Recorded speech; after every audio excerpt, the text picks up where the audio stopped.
Титан. У 39 років Віктор став бронзовим призером чемпіонату світу з Муай-Тай. А через 3 роки очолив легендарний спецпідрозділ «Артан» Головного управління розвідки України. Звільнення вишок Бойка, острова Зміїний, штурм Енергодару та неодноразові задачі в Криму. Ці операції назавжди війдуть в світову історію як унікальні. А західні партнери і досі не можуть зрозуміти, як це стало можливо у наявних умовах. Душа і серце підрозділу «Артан» – Віктор Торкотюк. Від душі в душу. Головне для мене, щоб людина була вмотивована, навіть що вона нічого не вміє, але щоб вона хотіла. Не обов'язково у нас спортсмени всі. У нас є люди, пацани, які там не спортсмени, і їх теж немало. Це водії, це все. Артан – це велика структура. І не може тільки ходити один всі спортсмени і воювати. Хто йому буде давати їжу, патрони, хто буде за нього вирішувати ті питання. Тобто це мають працювати всі. І моя задача як командира зробити так, щоб цей організм весь працював. Тому що колектив неспокійний, бакланський.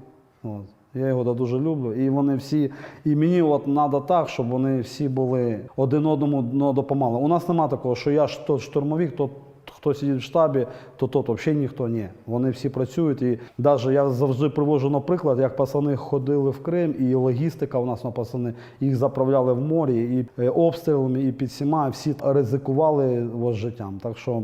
Навіщо на одну з задач ви придбали коней? Ми взяли коней, тому що нам треба було заходити в тил ворога. Розглядалася операція, що підрозділ зайде і буде в тилу 7 днів, наприклад. І треба було максимально взяти боєприпасів. Та треба було йти не 1 кілометр, десь на 5 кілометрів, 5-7 кілометрів. І прийнято було рішення, я сказав, ми шукаємо коні. Взяли їх до себе на полігон, щоб вони чули, як стріляють. Да. Одні коні пройшли нормально. У нас є такий хлопець, там був один із командирів КАМАЗ. Він привів своїх коней і все. Той конь щось пішов по копаному сумасшедшому, на всіх накидається. Мені дзвонять, кажуть, кінь КАМАЗу відкусив практично руку. Я говорю, в смислі відкусив руку? Так. Я до КАМАЗа говорю, КАМАЗ, що таке? Він каже, Вікторович, я хотів прийти подружитися з тим конем. Він його взяв, веде того коня. Починається стрільба, пацани там стріляють. Той конь щось, хватає його за руку. Це жива історія, пацани. Він хватає його за руку і починає гризти руку. КАМАЗ, він сам спортсмен, він займався регбі, здоровий хлопець. Він бере його ногами в замок, шию і душить. І вони з конем падають. То, що які очі були у коня, я не буду говорити, він з такими шарабанами був. Він пав, задихався. КАМАЗ взяв, хотів його добити, стало жалко коня. І отак він йому відкусив на 3 пальці. Ми того коня відправили, нам такий конь не потрібен. Все. Так що така у нас була жива історія. В нього висіли, він ними відкусив, він був десь 2 місяці на лікуванні, зараз все, приймає участь в бойових діях, він з конями вже не дружить. А пацани що, прийшли, він вже задушив коня, рука його зразу в лікарню, зробили все і все. Кінь обтрихнувся, пішов, що вже в шоці і сам. Він не зрозумів, що так може бути. А що йому робити? Каже, а що мені, якщо він пішов і йому напащав, руку? Кінь же ж він сумасшедший, ці зуби. І все. КАМАЗ все правильно, спецназ, все нормально. А пальці функціонують? Так, він працює, все, він воює, все, він красавчик. Це коли ви вже бачили в СМІ, вже говорять, коли Кирил Олексійович взяв в полон по рації 14 людей, оце була ця операція. Да. Тобто я до кінця ці деталі розкрити не можу, але була така ситуація. І я розумію, про що ви говорите. Тоді ми взяли там козу. Козу. Мені Кирил Олексійович говорить, Віктор, зачем ви вбили козу? Коза у нас там була. Ми її вели. Вона пішла по копаному, по мінному полю. І нема кози. Так що, у нас була коза, я потім покажу відео. І ця операція, ми тоді коні ми їх не застосовували. Ми зайшли, там все нормально, але вони були на поготові, готові. Операція закінчилась удачно, всі задачі, які стояли перед нами, ми їх виконали. А навіщо коза була? А коза ми взяли козу, щоб забрати з собою козу. Я до сих пор не знаю, для чого коза, але вона буде. Ну а що, от я би вам дав на козу, що вам не треба на коза? Коза – це нормальна тема, що ні? Ви просто йшли і забрали з собою козу. Ні, вона була сама коза, там нікого не було. Ми її годували, вона йшла з пацанами, вони йдуть, ззаді коза йде. От. І вона вже до нас прибилася, вона вже була коза Артановець повністю. Вона вже знала, ти серйозно, я тобі щось побачиш. Слава Україні, хлопці. А просто интересно, а зачем тебе коза, брат? Просто интересно. Это Артан. Это настоящий артановец. Так она сама с ними идет, прикинь. Коза Артановець. І потім ми її вели, і вона пішла, там була стежка, все було заміновано. Почався обстріл, на пацанів обстрілювали. І вона пішла по копаному в цей, по мінному полю. І все. Коза стала, вона загинула. Не знаю, ми герої її, звісно, не будемо давати. Ми знаємо, що вона була Артановець, і все, і вона буде в наших серцях. Коза взагалі, та коза така авторитетна. Що. Люта історія. Пацани, у мене такий колектив, що в мене кожен день якісь історії люті. Я вам зараз одну історію ще розкажу. Виходить хлопець у нас з Крима. Виходять на скутерах. На мене працює, у нас в нього GPS та трекер, ми його бачимо, він не знає, куди виходить. Він зайшов на Кінбурзьку косу до противника, ті в шоці. Він заблудився, він думав, що це на наше, вийшов. Він зайшов на Тенбурзьку косу, вийшов. Він зайшов на остров. Ми бачимо скутер в нього в морі. Я звернувся до ССОшників, пацани, допоможіть цього баклана зловити, бо він пішов по копаному, ми його не можемо зловити. Він не знає, куди йти. Він йде все-таки до нашого берега, бо він зайшов на Кінбурзьку, ті відкрили вогонь. Він відійшов на Тенбурзьку, так само, він відійшов. Потім ми бачимо біля острова скутер на воді, його нема. Перехват іде мені з їхньої сторони, що ми вбили, говорить, ті хахли, там такі-то на скутерах тут їздять, нас пробивають, ми його знищили, все. Ми вже думали, що він знову знищений. Бачимо, знову йде і скутер йде. Приходить до нас на берег, я говорю, матрос такий хлопець, я говорю, матрос, а що ти там робив? Говорить, Вікторович, ви не повірите, туди пішов, туди теж поняв, не там. Я говорю, а що ти скутер? Ти знаєш, що ти зайшов на їх остров, там вони знаходяться. Як вони тебе не взяли в полон, не вбили?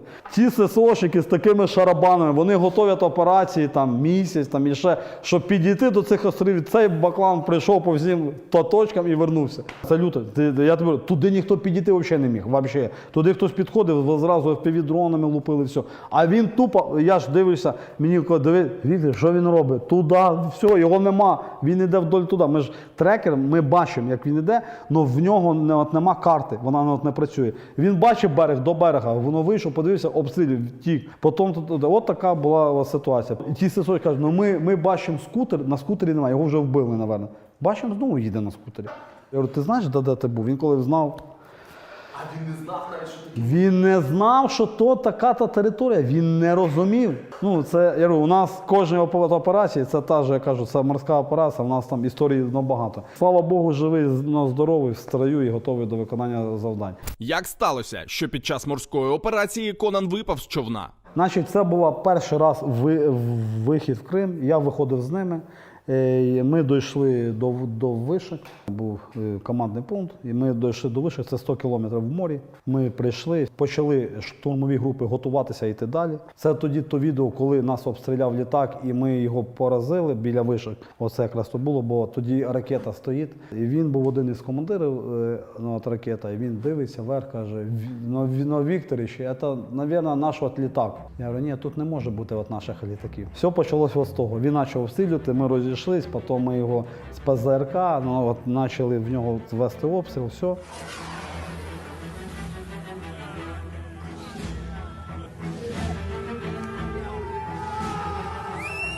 Пацани йдуть в Крим, я залишаюсь, і вони не встигли в часові рамки чуть-чуть вернутися, тому що ми все виконували вночі. Їх виявляє літак і відкриває по ним вогонь. Вони маневрують, їх багато там було, ще їх 15 на човні. Вони маневрують, і Конан в цей час зняв броню. Він був в цьому гідрокостюмі, знімає одну броню, і там всі відкривали вогонь, вже стріляли, що хоч, там вже кидали камнями в нього, там вже все, що є, ну, вже понятно.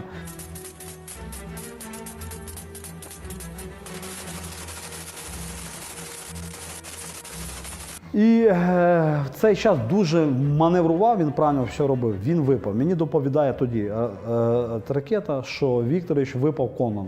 І була от команда дана вийти з лінії вогню, щоб не було вогню, і вернутися. Тому що я не міг, щоб вся група, тому що якби вони вернулися за Конаном зразу, і їх би, ну, швидше всього, би їх от літак би знищив. Вони вернулися раз, подивилися нема, їм пробили човен, вернулися інший раз. І саме цікаво то, що Конан був від них на метрів 50, він їх бачив, а вони його ні. Отака ситуація. Да, він їх бачив, як вони його другий раз, все. І вони, я даю команду, вони вже втомлені, понятно, така ситуація, човен ще був, плюс навіть не то, що втомлений, був човен, але пошкоджений, вони йдуть назад.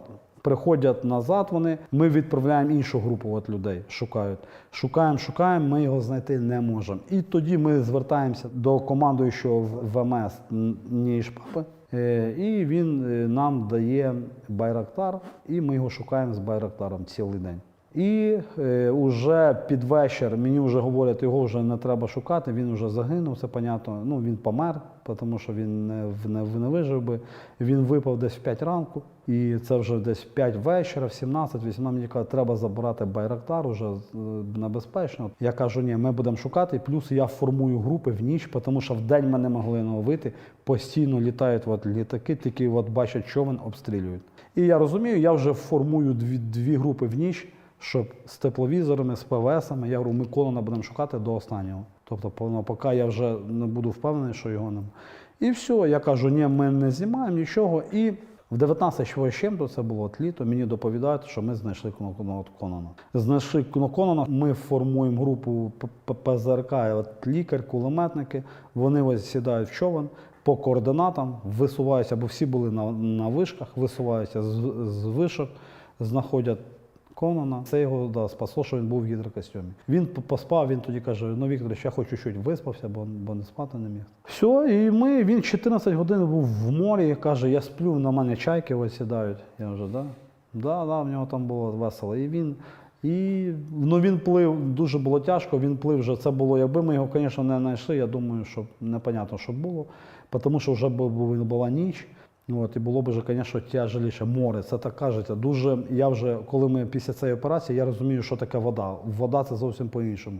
Не як в кіно. Ти виходиш в ніч і воно все по-іншому. Ну, коротше, ти не бачиш, куди йти. Там треба дуже орієнтуватися і знати як. А це ж в одну сторону йти 200 кілометрів. Отак ми з Божою допомогою його забрали, спасли. Він жив здоровий хлопець. П'є молоко, займається спортом і готовий виконувати будь-яку задачу. Як ви харчувалися під час операції на вишках? Сухпаями, шоколад, вода, все. Лапи взяли, побили лапи, хто хоче їсти, віджався 50 разів. І все, воно проходить, серйозно, можеш спробувати зараз. Хочеш їсти, 50 разів він віджався і все, і нормально. Да? Ти не знав це? Я не пробував. Я зазвичай, коли хочу їсти, я їм. Та ти їсиш, так? Нормально. Ні, а там ти хочеш їсти, прийшов, вишка, море. Ну, треба або ловити рибу, або віджиматися. Все. Чи працюють бійці з психологами? Так, да, от працюють. Працюю з хлопцями, психологи – це я. Безпосередньо по Кримській операції, я там на морі, там скільки ми були, я керував цією операцією, я з ними жив і працюю я з ними розмовляв, я бачив, хто як, я бачив, кого треба замінити, я там робив якісь зміни і все. В основному у нас є психологи, але для них самий психолог такий і самий вдохновитель, тато, от я з ними говорю, братан, сідай. Що в тебе, які в тебе проблеми? Немає. Що тобі треба? Не то. Ти щось то, не то. Ти можеш, Вікторович, поки не можу. Все, піди. Зараз прийде твій час.